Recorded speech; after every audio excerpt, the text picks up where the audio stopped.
Bismillahirrahmanirrahim. Assalamualaikum warahmatullahi wabarakatuh.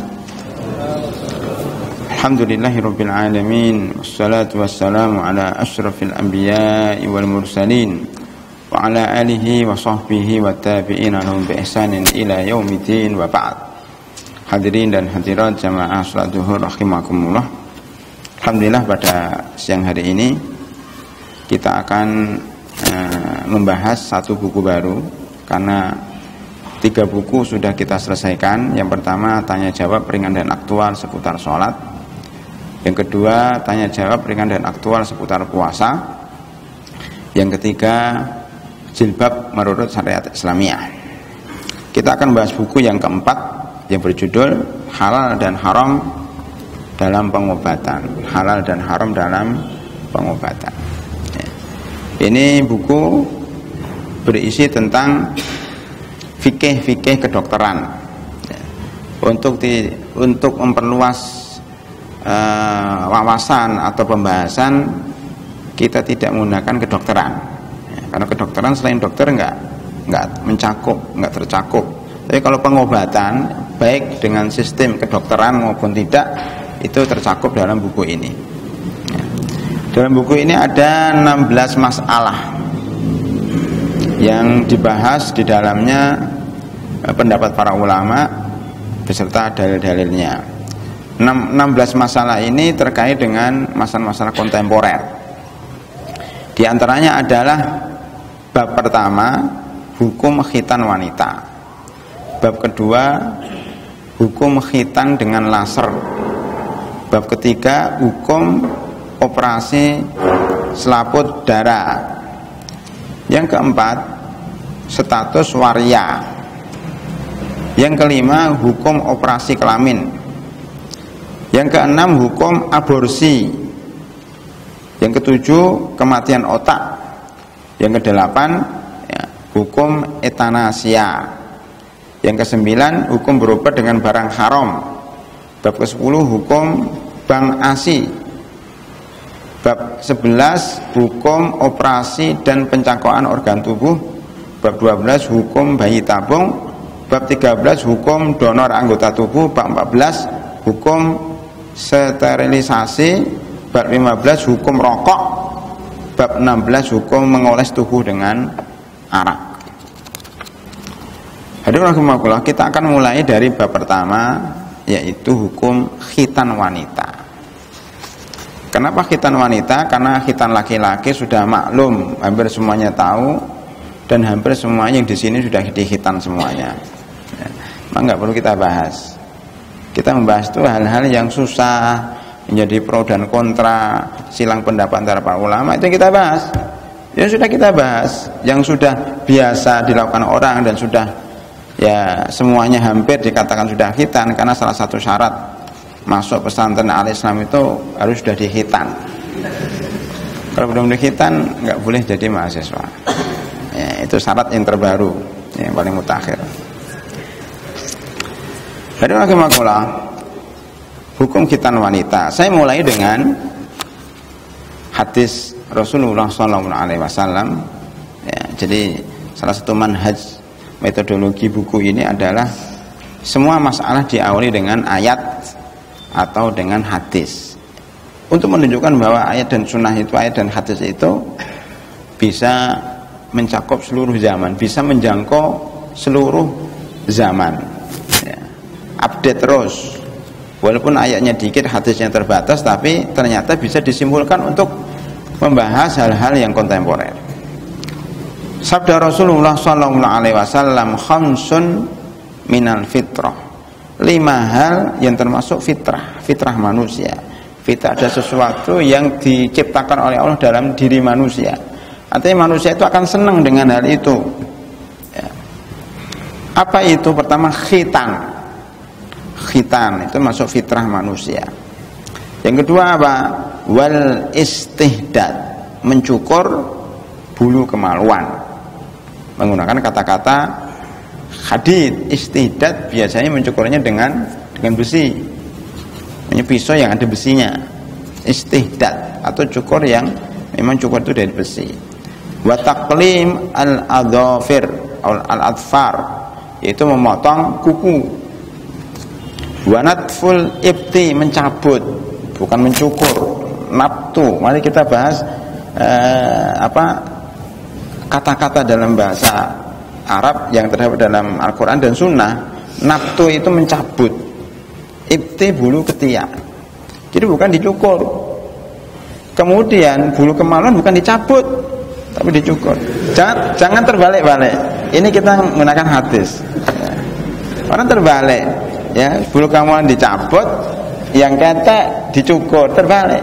Yang benar hadis, bulu kemaluan dicukur, yang ketek dicabut. Yang terakhir waqassus syarib, dipotong, dikurangi kumis. Ya. Rawahu Bukhari dan Muslim. Setiap dari 5 ini sebenarnya ada pembahasan sendiri yang lebih mendetail dari perkataan para ulama, tapi pembahasan kita fokus kepada khitan. Ya. Masyarakat Islam menganggap khitan bagi anak laki-laki adalah perkara yang sangat wajar, yang sangat mulia, dan salah satu syarat kita itu mau sholat harus suci. Suci itu salah satunya dengan dikhitan. Karena kalau nggak dikhitan, ada najis yang tertinggal di dalam kemaluan tersebut, sehingga sholatnya bisa nggak sah karena masih ada kotoran yang menempel. Oleh karena itu khitan jadi wajib, karena tergantung kepada kewajiban sholat. Jadi salah satu syarat sholat yaitu suci dari najis. Ya. Makanya khitan laki-laki ini disunahkan sebelum balik. Boleh waktu kecil, tetapi sunahnya itu sebelum balik. Seandainya waktu kecil supaya lebih mudah, ya lebih cepat, lebih murah, silakan. Para ulama menyebutnya waktunya sebelum balik. Kenapa sebelum balik? Yang menarik adalah salah satu perkataan para ulama, di antaranya perkataan Al-Qadhi Al-Husain atau Qadhi Husain dari mazhab Syafi'i, gurunya Imam Al-Baghawi dan gurunya Imam Al-Ghazali. Jadi termasuk ulama lama. Qadhi Husain menyebutkan dalam bukunya Ta'liq terhadap perkataan Imam Syafi'i dalam Al-Um dan dalam buku-buku Imam Syafi'i sebelumnya atau dalam Mukhtasar Muzani, mengatakan bahwa khitan itu wajibnya sebelum menjelang dewasa, menjelang balik. Dengan dalil apa? Hadis Rasulullah SAW, bahwasanya beliau bersabda, "Allimu auladakum bis-shalah wa hum abna'u sab'in." Ajarilah anak-anak kalian sholat pada umur 7 tahun. Wadribuhum wa hum abna'u 'ashrin, dan pukullah ketika mereka umur 10 tahun. Jadi didik dulu selama 3 tahun, dididik, jangan dipukul, dididik dulu. Setelah dididik selama 3 tahun kok masih nggak sholat, pukul. Itu bisa diterapkan di mahasiswa sini. Didik dulu selama setahun, 2 tahun, nanti kalau melanggar pukul. Jadi mukul itu dibolehkan ketika sudah dididik. Sebelum dididik nggak boleh dipukul. Lah kemudian beliau mengatakan begini, lah ini umur 10 kan boleh dipukul. Artinya apa? Dipukul itu sudah kuat. Dipukul itu sudah kuat. Oleh karenanya orang ini berarti sudah bisa nahan sakit. Dengan demikian boleh dikhitan. Karena khitan itu sakit loh. Sakit. Disinilah keunikan para ulama. Ya, ini jarang ulama yang bahas masalah itu. Jarang ulama yang bahas masalah hadis ini. Ini Qadhi Husain mengatakan dari hadis ini disimpulkan bahwa sunnahnya khitan bagi laki-laki adalah umur 10 tahun berdasarkan hadis ini. Kan hadis memerintahkan untuk memukul anak 10 tahun kalau nggak mau sholat, berarti sudah kuat untuk dikhitan. Beliau beranggapan bahwa sebelum 10 tahun itu makruh atau belum ada perintah, walaupun sebagian ulama membolehkan ketika bayi atau sebelum 10 tahun. Itu kesimpulan dari Qadhi Husain. Tapi di sini tidak ada, ya. Ini tambahan saja. Namun tidak demikian dengan khitan wanita. Khitan wanita masyarakat masih tabu, masih belum tahu apakah wanita itu dihitan. Kalau saya tanya sama mahasiswa ini, bagaimana wanita dihitan, nggak terbayang, bener nggak? Nggak terbayang gimana dihitan. Jadi bingung dia, ya apa namanya, mahasiswa itu bingung apanya yang dihitan kan gitu. Makanya perlu dibahas dalam fikih. Lah kenapa perlu dibahas? Karena ya, sebagian kalangan mengatakan khitan wanita adalah tindakan kriminal yang harus dilarang. Dan tidak ada satupun dari lembaga-lembaga internasional ya, atau lembaga nasional atau lembaga pun juga yang mengatakan menghitani laki-laki itu kriminal. Nggak ada, Pak. Saya belum pernah dengar lah. Orang-orang barat nggak mengatakan seperti itu. Justru sekarang ya, orang-orang barat berbondong-bondong datang ke rumah khitan, padahal dia bukan muslim, dia kafir, tapi setuju dengan khitan. Bayangkan, khitan ini walaupun sakit ya, dipotong itu kulitnya itu, tapi orang barat senang ya. Kenapa senang? Karena mereka telah meneliti bahwa khitan itu bermanfaat di dunia sebelum di akhirat. Coba bayangkan, itu laki-laki. Tetapi ketika membahas masalah khitan wanita, mereka menolak mentah-mentah. Khitan wanita itu penyiksaan terhadap wanita, tidak berperi kemanusiaan, bisa menyebabkan wanita mati, maka harus dilarang. Nah gitu. Loh kenapa laki-laki nggak dilarang, sama-sama dipotong kan? Sama-sama dipotong kulitnya. Tapi kenapa kalau laki-laki mereka berbondong-bondong ikut dikhitan, tetapi sebaliknya kenapa perempuan justru dilarang? Yang melarang itu adalah LSM asing ya, Population Council ya, PBB, WHO, Badan Kesehatan Dunia dan lain-lainnya. Bahkan ya, di dalam konferensi kaum wanita sedunia di Beijing pada tahun 1995 itu sudah diputuskan seluruh anggota PBB wajib ya, melarang khitan wanita bagi rakyatnya termasuk Indonesia.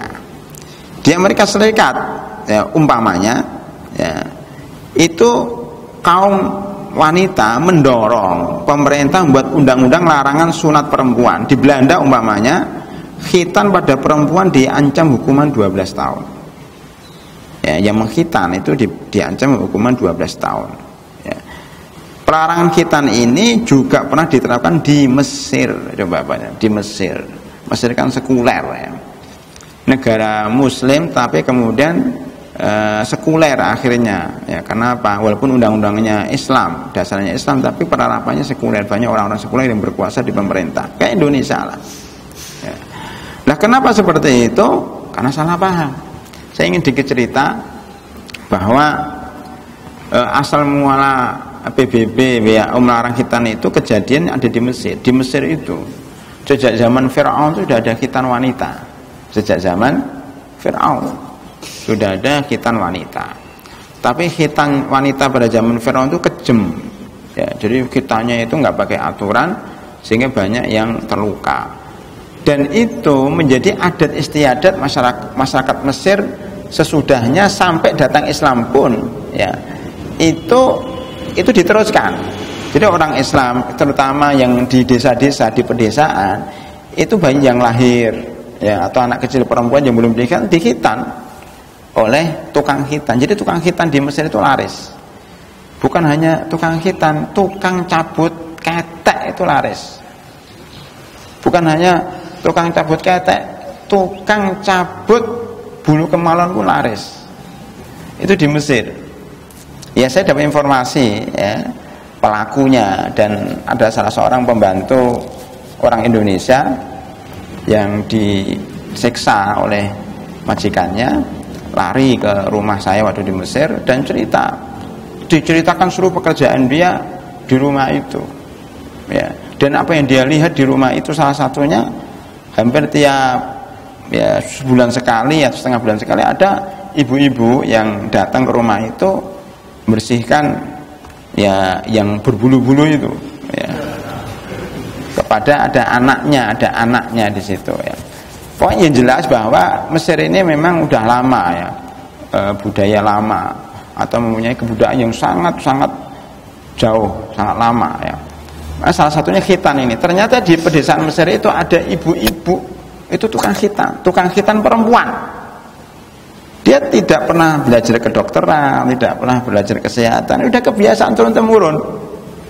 Mereka menghitani perempuan aja. Lah waktu itu ada ibu-ibu yang khitannya karena turun-temurun menghitani perempuan dan perempuannya mati karena salah motong, salah gunting, salah apa.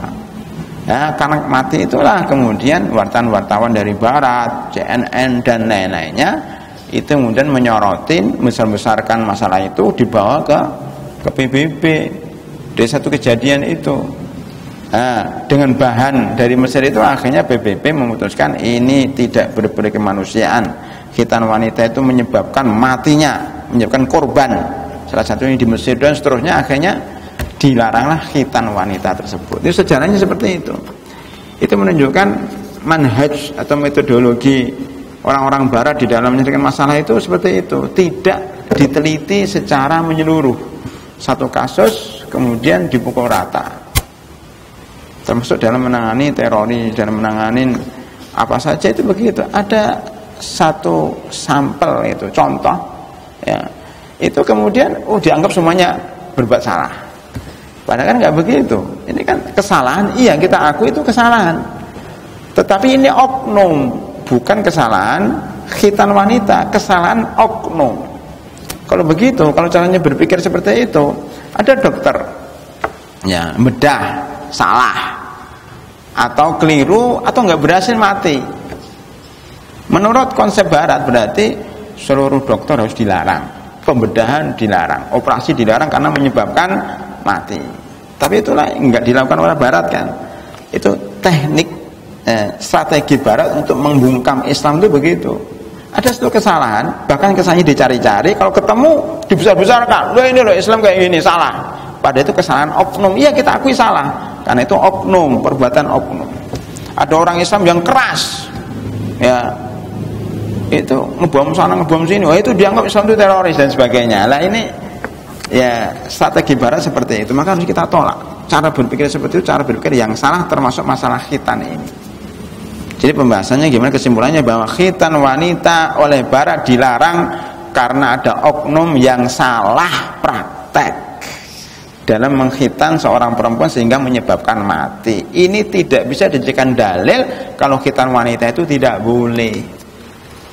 Insya Allah kalau kita kaji itu akan kita jelas di situ, menjadi jelas bahwa khitan wanita itu antara 5 hukum. Nanti kita teruskan lagi ya. Pertama, bisa mubah, bisa sunnah, bisa mustahab, bisa sunnah, bisa wajib ya.